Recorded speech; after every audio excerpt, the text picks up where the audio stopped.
Aujourd'hui, on s'intéresse à un bouleversement majeur. Le Maroc est devenu la première destination touristique d'Afrique. Pendant longtemps, l'Égypte et l'Afrique du Sud dominaient le secteur.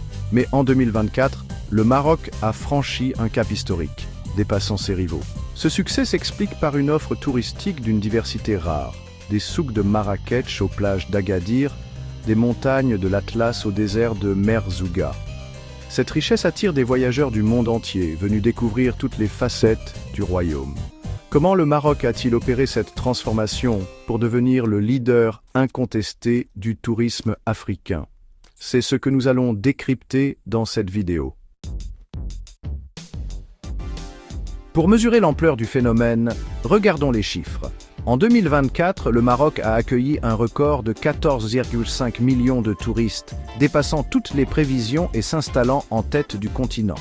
Les projections pour 2025 visent déjà plus de 15 millions de visiteurs et le gouvernement espère atteindre 17,5 millions d'ici 2026.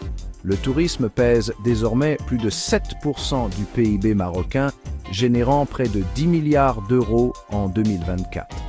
Ce secteur irrigue toute l'économie, des grands hôtels aux artisans locaux.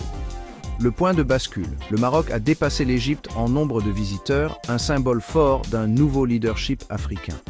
Les touristes européens restent majoritaires, mais la clientèle se diversifie avec des visiteurs du Royaume-Uni, d'Allemagne, des États-Unis et du Moyen-Orient. Les taux d'occupation hôtelière battent des records et les compagnies aériennes multiplient les liaisons. Le tourisme interne, encouragé par l'État, soutient aussi la croissance, notamment pendant les vacances nationales. En résumé, le Maroc vit un âge d'or touristique, porté par une stratégie claire et des résultats concrets. Mais derrière ces chiffres, il y a une offre incroyablement variée. Voyons comment cette diversité est devenue le moteur du succès marocain. C'est ce que nous allons explorer maintenant. Le Maroc a bâti son succès sur une diversité exceptionnelle. Le tourisme culturel est au cœur de l'offre. Fès, Marrakech, Meknès et Rabat, toutes classées à l'UNESCO, offrent une immersion dans l'histoire et l'architecture. Les riads, ces maisons traditionnelles transformées en hôtels, allient authenticité et confort moderne. Côté plage, Agadir séduit les familles, Essaouira attire surfeurs et artistes, et la côte marocaine propose des stations pour tous les goûts. Les montagnes de l'Atlas offrent randonnées, villages berbères et même du ski à Ifrane.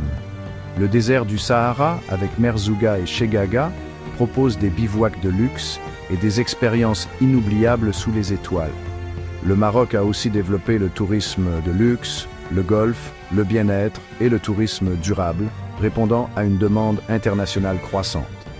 De nouvelles destinations émergent comme Dakhla, spot mondial du kitesurf. Cette diversification intelligente permet de répartir les flux touristiques et d'augmenter la valeur ajoutée. Le Maroc ne vend pas qu'une image, mais une multitude d'expériences. C'est cette stratégie qui fait toute la différence. Mais pour soutenir cette croissance, il fallait aussi des infrastructures à la hauteur. Regardons comment le Maroc a relevé ce défi. C'est ce qui a permis d'asseoir sa position de leader. Le succès du Maroc repose aussi sur des investissements massifs dans les infrastructures. Les aéroports de Marrakech, Casablanca et Agadir ont été modernisés, devenant des hubs connectés à l'Europe, l'Afrique et l'Amérique du Nord. La politique de ciel ouvert a permis l'arrivée des compagnies low cost, rendant le pays plus accessible. Le réseau autoroutier relie efficacement les grandes villes touristiques, facilitant les déplacements. Le lancement du TGV Al-Borak entre Tanger et Casablanca symbolise la modernisation du pays. L'offre hôtelière s'est diversifiée. Grands groupes internationaux et hébergements authentiques coexistent, élargissant la clientèle. La digitalisation des services, de la réservation en ligne aux applications mobiles, améliore l'expérience des voyageurs. Le gouvernement a lancé des plans ambitieux pour créer de nouvelles destinations, comme le plan Azur pour les stations balnéaires. Cette planification stratégique assure la cohérence et la pérennité du développement touristique. Grâce à ces efforts, le Maroc est prêt à rivaliser avec les plus grandes destinations mondiales. Mais comment se compare-t-il à son rival historique, l'Égypte? Comparons le Maroc à l'Égypte, son grand rival. En 2024, le Maroc a dépassé l'Égypte en nombre de visiteurs, mais l'Égypte reste devant en revenus par touriste grâce à ses croisières sur le Nil et ses séjours tout compris. Le tourisme représente 7% du PIB marocain contre 12% en Égypte, rendant l'économie égyptienne plus dépendante et vulnérable. Le Maroc attire surtout des Européens, tandis que l'Égypte séduit aussi Russes, Allemands et touristes du Golfe. L'image de stabilité et de sécurité du Maroc est un atout majeur, alors que l'Égypte souffre encore d'une perception d'instabilité. L'offre marocaine est plus diversifiée: culture, montagne, désert, plage, hébergement de charme. L'Égypte mise sur son patrimoine antique et la mer Rouge, mais reste plus concentrée. Les riads marocains offrent une expérience unique, absente en Égypte.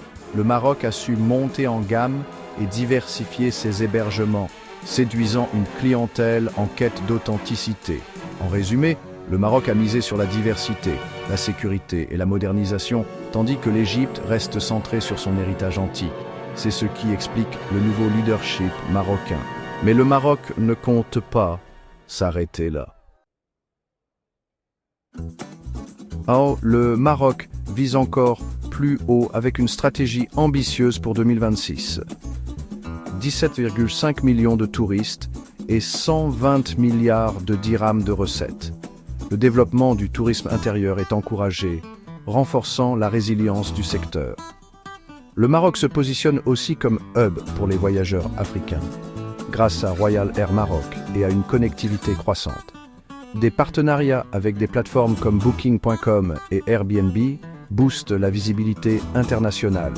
Les festivals et événements internationaux comme Mawazine attirent une clientèle variée et renforcent l'image moderne du pays.